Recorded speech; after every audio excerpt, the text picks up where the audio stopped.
தர்பூசணியில் ஊசி போடப்பட்டு நிறமேற்றப்பட்டு இனிப்புத்தன்மை ஊட்டப்படுவதாக எழுந்த புகார்களில் உண்மை இல்லை என்று கூறி விழுப்புரம் மாவட்ட தர்பூசணி விவசாயிகள் தர்பூசணியை கையில் எடுத்து வந்து ஆட்சியர் அலுவலகம் முன் உட்கொண்டு மனு அளித்தனர்.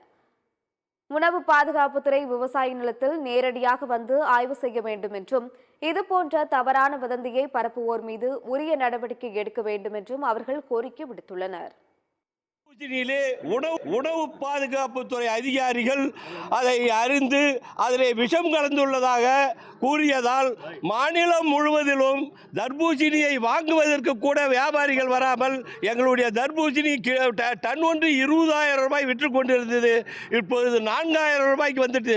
இது பன்னாட்டு நிறுவனங்களுடைய சரிதானே தவிர விவசாயிகளுடைய பாதுகாப்புத்துறை அதிகாரிகள் விவசாயிகளுடைய நிலத்திற்கு வந்து விவசாய நிலத்தில் ஆய்வு செய்து இவர்கள் அறிவித்திருந்தால் எங்களுடைய விவசாயிகள் பயிரிட்ட பயிர் சரி